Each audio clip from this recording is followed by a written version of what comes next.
Hello मेरे प्यारे साथियों, कैसे हो? बहुत अच्छे से होंगे, अपनी तैयारी में आप लगे हुए होंगे। तो आप सभी को गुड मॉर्निंग। आज अपना अध्याय नंबर 2 के कल मैंने अध्याय नंबर फर्स्ट करवाया था। आज अपन राजस्थान के प्रमुख क्रांतिकारी पढ़ने वाले हैं।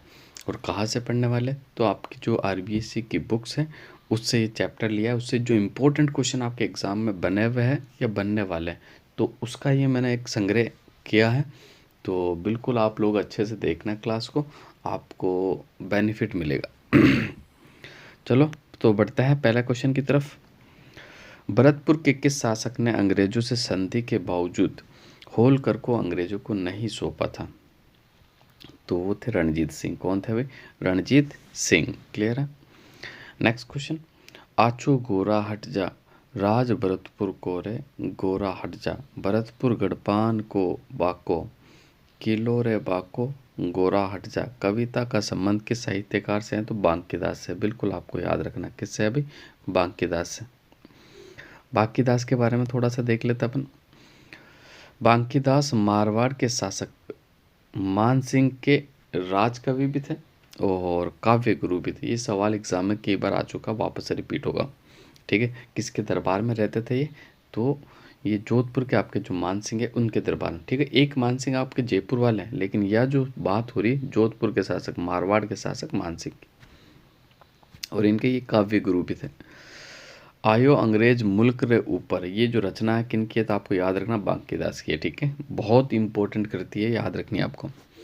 और इनकी जो ग्रंथावली है ना, वो नागरिक प्रचारणी सभा में 3 खंडों में प्रकाशित भी हो चुकी है, आपको याद रखना। ठीक है, चलो आगे बढ़ते हैं।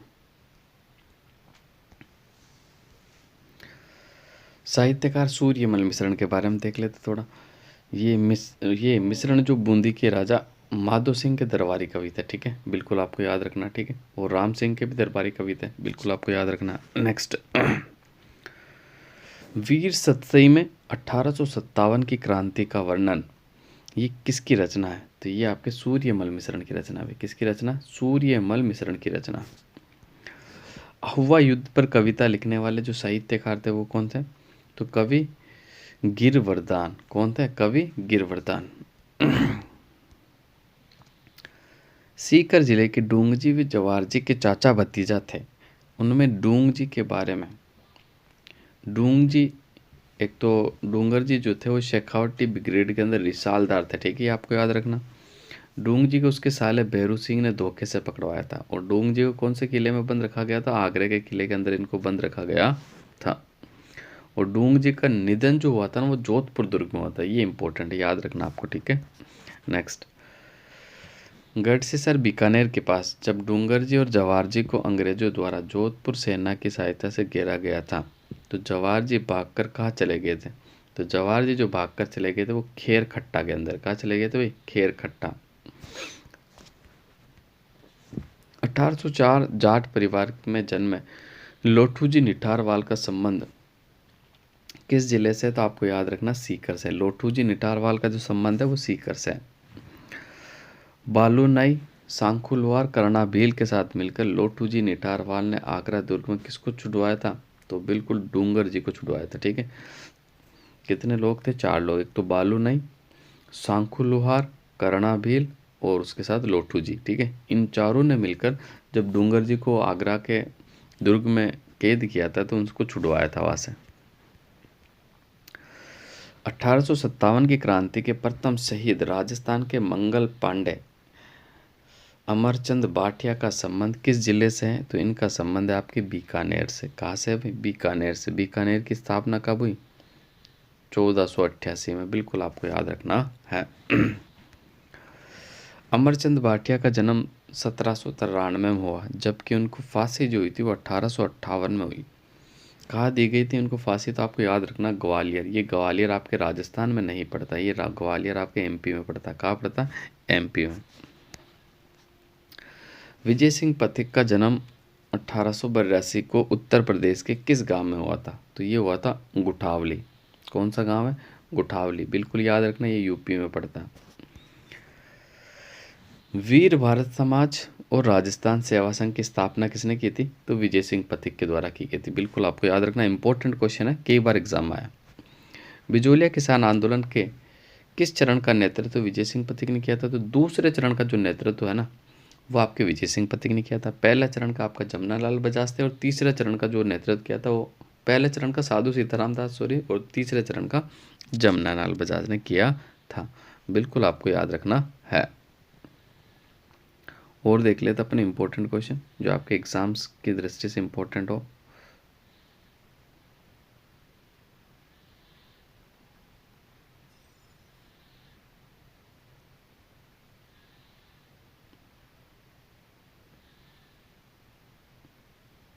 देखो तो यहाँ से आपका स्टार्ट है, तो अपन यहाँ से देख लेते हैं क्वेश्चन नंबर 16 से है ना। विजय सिंह पथिक के द्वारा राजस्थान केसरी का प्रकाशन सर्वप्रथम कहाँ से किया गया था? तो राजस्थान केसरी का सर्वप्रथम जो प्रकाशन किया था वो वर्धा से, और वर्धा आपका महाराष्ट्र में पड़ता है। वर्धा आपका कहाँ पड़ता है? महाराष्ट्र के अंदर। बिल्कुल आपको याद रखना है। राजस्थान केसरी, नवीन राजस्थान, तरुण राजस्थान का संबंध किस क्रांतिकारी से था? तो आप सभी को पता है भूप सिंह, और भूप सिंह विजय सिंह पथिक का नाम ही भूप सिंह था। ठीक है, बिल्कुल आपको याद रखना है। राजस्थान व जयपुर, राजस्थान व जयपुर में क्रांतिकारी और गतिविधियों को फैलाने का जो श्रेय जाता है वो किसे जाता है? तो वो अर्जुन लाल सेठी को जाता है। किसे जाता है? अर्जुन लाल सेठी को। अर्जुन लाल सेठी ने जयपुर में जैन शिक्षा प्रचार समिति की स्थापना कब की थी? 1905 में। ऑप्शन नंबर 1905 जो है आपका बिल्कुल सही हो जाएगा। जयपुर में जैन वर्धमान विद्यालय, छात्रावास, पुस्तकालय क्रांतिकारियों को प्रशिक्षण देने के लिए किसने खोला? जिसमें जोरावर सिंह, प्रताप सिंह, मणिकचंद्र, मोतीचंद और विष्णु दत्त जुड़े हुए थे। तो ये खोला गया था आपके अर्जुन लाल सेठी के द्वारा। ठीक है, राजस्थान के दजीची के नाम से भी जाना जाता है अर्जुन लाल सेठी को। ठीक है, और इनका अंतिम समय आपके अजमेर की दरगाह में व्यतीत हुआ था। अगला क्वेश्चन देख लेते हैं। अर्जुन लाल सेठी की किताब है मोस्ट IMP है भाई, यहाँ से पक्का सवाल बनता है। ठीक है, शूद्र मुक्ति, स्त्री मुक्ति और महेंद्र कुमार। मोस्ट आई एक आपकी मदन पराज्य। ठीक है, ये भी आपकी बहुत इंपॉर्टेंट है, मदन पराज्य। ठीक है, बिल्कुल याद रखना आप, बड़ी अच्छी किताब है ये बार बार एग्जाम्स में आपकी पूछी जाती हैं। केसरी सिंह बारट के बारे में थोड़ा सा देख लेते अपन। केसरी सिंह बारट, इनका जन्म 1872 देवपुरा गांव शाहपुरा में हुआ था। इनकी कर्म भूमि आपकी कोटा है, जहाँ इनकी मृत्यु हो गई थी कब? 1841 में। 1903 में मेवाड़ महाराणा फतेह सिंह को चेतावनी र चुंगटिया लिखकर करजन के दरबार में जाने से नहीं रोका था। ठीक है, दूसरा वीर भारत सभा की स्थापना 1910 में किसने करी थी? ठीक है, बिल्कुल आपको याद रह जाएगा किसके द्वारा की गई थी? आपके केसरी सिंह बारट के द्वारा की गई थी। जबकि मैं बात कर लूँ वीर भारत समाज, वो विजय सिंह पथिक के द्वारा। ठीक है, और वीर भारत सभा केसरी सिंह बारट। नेक्स्ट, केसरी सिंह बारट ने अपने भाई जोरावर सिंह, प्रताप सिंह और जामाता ईसरदान आसिया को किसके पास क्रांति का व्यवहारिक अनुभव व प्रशिक्षण लेने के लिए भेजा था? तो ये था आपका मास्टर अमीरचंद। ठीक है, केसरी सिंह बारट ने अश्वघोष की किस रचना का हिंदी में अनुवाद किया था? तो बुद्ध चरित्र का। किसका भाई? बुद्ध चरित्र का जो है हिंदी में अनुवाद किया था केसरी सिंह बारट ने, और ये रचना किसकी थी? अश्वघोष की। ये सवाल एग्जाम्स में आया, RPSC ने भी पूछा, RSSB बोर्ड ने भी पूछा। अच्छा सवाल है आपका वैसे। भारत में एकमात्र केसरी सिंह बारट कैसा क्रांतिकारी था जिन्होंने भारत माता की दास्ता की श्रृंखला को काटने के लिए अपने समस्त परिवार को स्वतंत्रता के युद्ध में झोंक दिया? ये क्रांतिकारी ने कहा था। किसने कहा था? तो ये कहा था आपके रास बिहारी बोस ने। ठीक है, ये सवाल आपका एग्जाम्स में आया हुआ है, वेरी वेरी इंपॉर्टेंट है, बिल्कुल याद रखना, वापस से बनेगा। प्रताप चरित्र, दुर्गादास चरित्र, रूठी रानी, जसवंत चरित्र, राज सिंह चरित्र और कुसुमांजलि नामक ग्रंथ किसने लिखे थे? केसरी सिंह बारट के है भाई साहब। कितनी सारी किताब होगी देखना। प्रताप चरित्र, दुर्गादास चरित्र, रूठी रानी, जसवंत चरित्र और राज सिंह चरित्र, एक आपकी कुसुमांजलि। तो ये सारे जो ग्रंथ हैं ये आपके केसरी सिंह बारट के, बिल्कुल आपको याद रखना, ठीक है। 4 तो चरित्र हो गए आपके, प्रताप और दुर्गादास, जसवंत और राज सिंह, एक रूठी रानी, एक कुसुमांजलि, तो इस तरह से आप याद रख सकते हो। आगे बढ़ते हैं, अगला क्वेश्चन देखते हैं।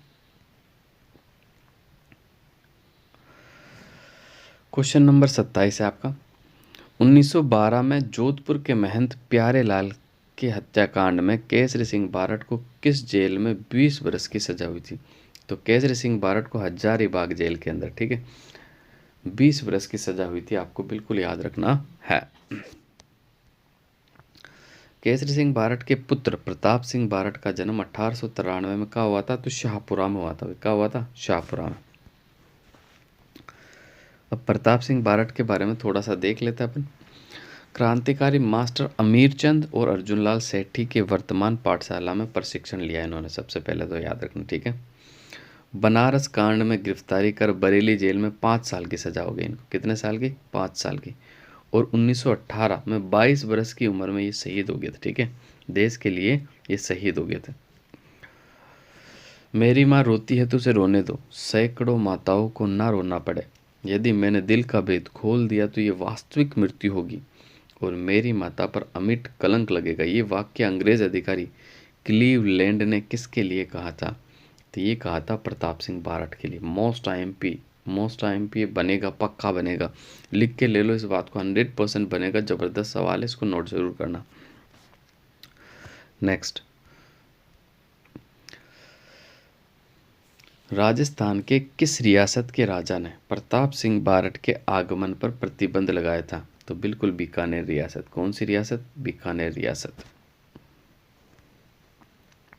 राजस्थान का जतिनदास बाल मुकुंद बिस्सा का जन्म 1908 को कहाँ हुआ था? तो डीडवाना के पीपलवा गांव में। कहाँ हुआ था भाई?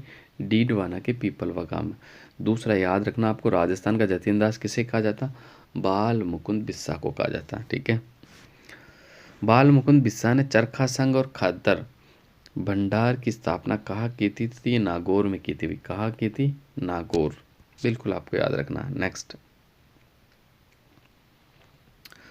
जोधपुर में भूख हड़ताल के दौरान बाल मुकुंद बिस्सा की मृत्यु कब हो गई थी? तो बिल्कुल याद रखना, जून 1942, 19 जून 1942 को बाल मुकुंद बिस्सा की जो मृत्यु हुई थी वो कब हुई थी?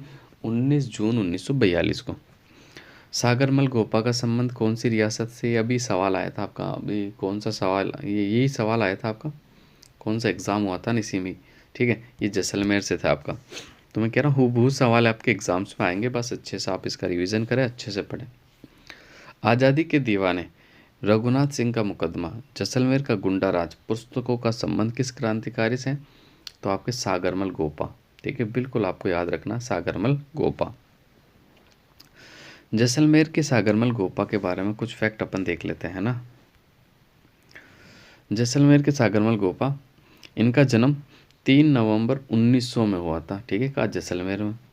इन्होंने जैसलमेर के तत्काल महारावल जवाहर सिंह के अत्याचारों का विरोध भी किया था, ठीक है।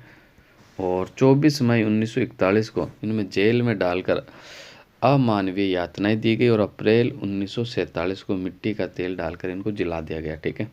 ये मोस्ट आईएमपी, ठीक है। जन्म हुआ था इनका 1900 में और 1947 को मिट्टी का तेल जला के इनको जला दिया गया था, ठीक है। ये फैक्ट आपको याद रखना है, जो कि इम्पोर्टेंट भी एग्ज़ाम ओरिएंटेड है ना। अब अपन आगे बढ़ जाते हैं, आगे और इम्पोर्टेंट सवाल देख लेते हैं आपके कौन से सवाल है जो कि मोस्ट आईएमपी है। इन सारे सवालों का आप रिवीजन अच्छे से ज़रूर करना, क्योंकि ये सारे सवाल एग्ज़ाम ओरिएंटेड है, सीधे ही आपको एग्ज़ाम में मिलेंगे और कई सवाल आपके एग्ज़ाम में बन चुके हैं। अगर आपने पुराने पेपरों का विश्लेषण किया है तो आप सभी को पता होगा, ठीक है। दूसरा, नहीं किया तो मेरे इस चैनल पर आपको पुराने पेपरों का जो है सीरीज़ भी मिल जाएगी, भले आपको आरपीएससी के पेपर चाहिए या आरएसएसबी बोर्ड के, मैंने खूब सॉल्यूशन करवा रखा, लगभग 250 प्लस पेपरों का सॉल्यूशन है। अगर आप देखना चाहते हो और अपनी तैयारी अच्छा करना चाहते हो तो ज़रूर चैनल पर जाइए, प्लेलिस्ट देखिए, प्लेलिस्ट में आपको सारे क्वेश्चन मिल जाएंगे जो पुराने पेपर के हैं। अब बढ़ते हैं अपन क्वेश्चन नंबर 39। झुंझुनू के सरदार हरलाल सिंह के बारे में। इनका जन्म 1901 में झुंझुनू के हनुमानपुरा गांव में हुआ था, ठीक है। उन्होंने विद्यार्थी भवन झुंझुनू की स्थापना कर राजनीतिक और सामाजिक गतिविधियां समाप्त स्थापित की। कुशल नेतृत्व के कारण इन्हें सरदार कहा गया। ठीक है, बिल्कुल आपको याद रखना। 1947 प्रजामंडल आंदोलन के दौरान किसने कहा था कि जब तक मेरी जान रहेगी तब तक मैं गांव रास्तापाल की पाठशाला बंद नहीं होने दूंगा? तो ये नानाभाई खाट ने कहा था। किसने कहा था भाई? नानाभाई खाट ने। राजस्थान के कप्तान के उपनाम से कौन सा क्रांतिकारी जाना जाता है? तो राजस्थान का कप्तान किसे कहा जाता है? दुर्गा प्रसाद चौधरी को कहा जाता है। ठीक है, दुर्गा प्रसाद चौधरी ने अजमेर में और जयपुर में प्रकाशित किस समाचार पत्र का संपादन किया था? तो दैनिक नवज्योति के किया था भाई। किसका किया था? दैनिक नवज्योति का। सीकर में जमनालाल बजाज की पत्नी जानकी देवी बजाज के बारे में इन्होंने 1955 की बात कर रहे हैं तो पद्म विभूषण मिला था। ठीक है, सॉरी 1954 है ना, 1954 में इन्हें पद्म विभूषण मिला था। 1897 में श्री माधोपुर सीकर की किस क्रांतिकारी महिला का जन्म हुआ था? अंजना देवी चौधरी। मोस्ट आईएमपी ऐसे कई सवाल आपके एग्जाम्स में पूछे जाते हैं। 15 अक्टूबर 1912 को खादरोच मध्य प्रदेश में किस क्रांतिकारी का जन्म हुआ था? तो रत्ना शास्त्री। ठीक है, अब देख लो, रत्ना शास्त्री आपके राजस्थान की नहीं है, एमपी की है, जो आपके हीरालाल शास्त्री की पत्नी थी। वे क्रांतिकारी महिला जिसका विवाह 7 वर्ष की उम्र में हो गया तथा 11 वर्ष की छोटी आयु में विधवा हो गई। फिर उन्होंने गांधीवादी नेता लादूराम जोशी से पुनर्विवाह किया था। तो वो थी आपकी रमा देवी। कौन थी भाई? रमा देवी। अंजना देवी चौधरी किस क्रांतिकारी की पत्नी थी? तो अंजना देवी चौधरी का जो संबंध था वो था राम नारायण चौधरी से। रास्तापाल डूंगरपुर में 13 वर्षीय भील बालिका कालीबाई अपने शिक्षक शेगाबाई की जान बचाकर कब शहीद हुई थी? तो 20 जून 1947। ठीक है, बिल्कुल आपको याद रखना, 20 जून 1947। सीहोर के ठाकुर मानसिंह द्वारा सोतिया का बास नामक गांव में किसान महिलाओं के साथ दुर्व्यवहार के विरोध में किसके नेतृत्व में कटराथल 1934 में 10,000 महिलाओं ने आंदोलन किया था? तो श्रीमती किशोरी देवी। ये सवाल कई बार एग्जाम्स में पूछा जा चुका है, मोस्ट आईएमपी। किशोरी देवी किसकी पत्नी थी? तो सरदार हरलाल सिंह खर्रा की। ठीक है, ये आपको याद रखना है। अब बढ़ते आगे। तो ये तीसरा चैप्टर आपका स्टार्ट हो गया, ये जो कि मैं आपको कल करवाने वाला हूँ। तो आज के लिए बस इतना ही। तो आप सभी साथियों का धन्यवाद।